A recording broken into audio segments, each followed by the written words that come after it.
Hi, Evelyn here. I was so hurt, pissed off, angry, all of the negative adjectives when I learned about what happened to George Floyd and how the U.S. community was fractured. There are actually some people here that think that was okay. There was nothing extraordinary about the officer's behavior. And then there are those who know that eventually this too can happen to them. How is it possible that you have a beating heart and you don't feel this is wrong? There were so many instances in U.S. history of abuse of power, promises broken, going in and invading countries, annexing the Hawaiian Islands, invading the Philippines, and putting them in concentration camps, like the Spanish did to them. America came in as their saviors, and then they imprisoned them as well. So as a result of all of this, I felt like I couldn't just stay silent. So my partner and I got these t-shirts made.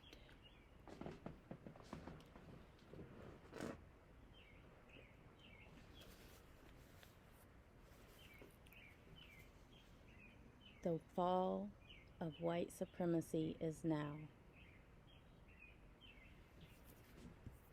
And get him out of office. So from now on, this will be my uniform.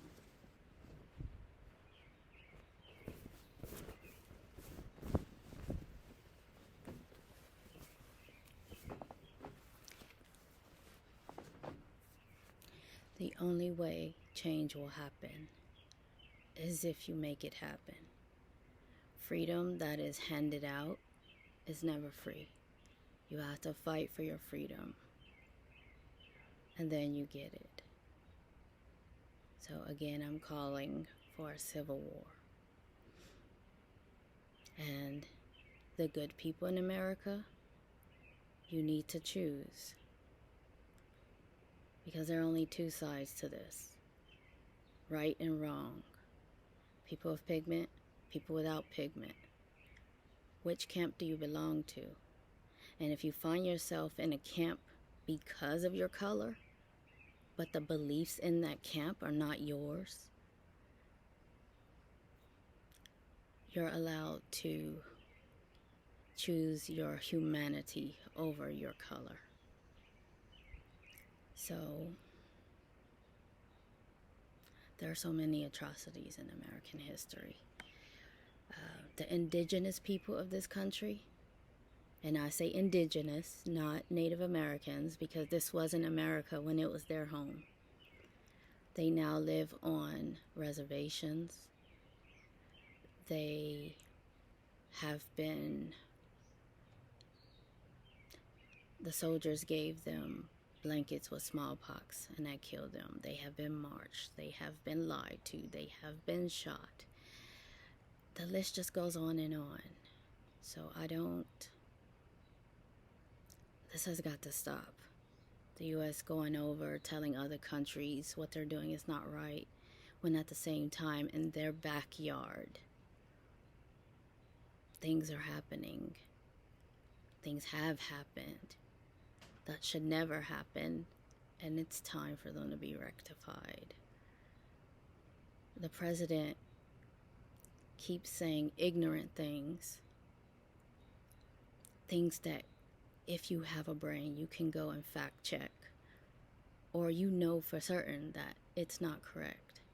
And the media feels like if they don't support him, that he can do something to them.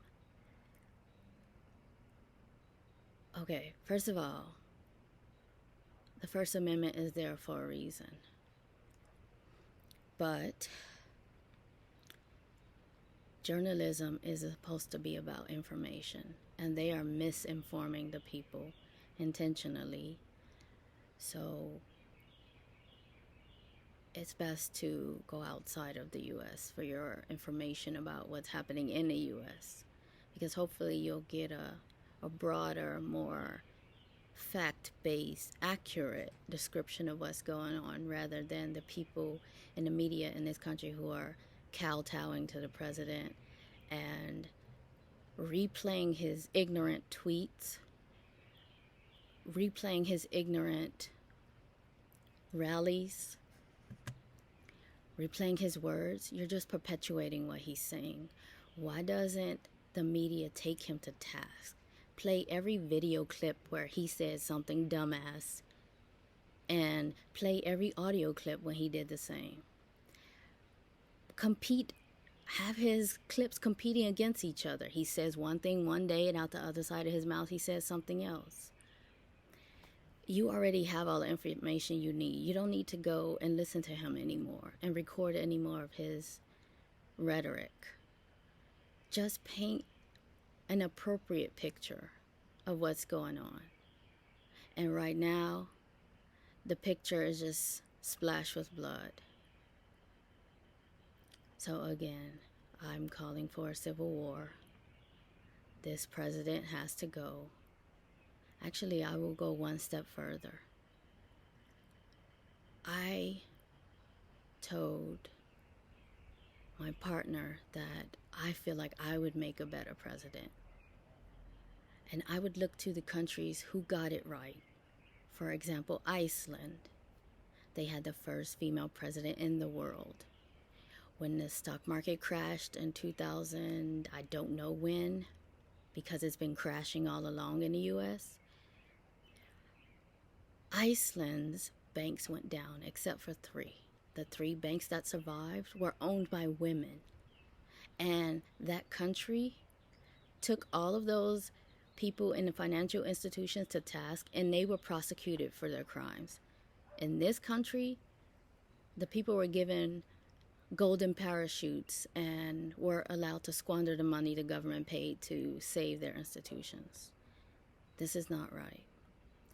So I say, I would like to be a write-in for president. And I will try and make informed decisions. Even if it's hard to hear, people deserve to know the truth. And I will act in kindness and respect. And I will consult with the countries whose policies I respect because they're human at the core. Humane.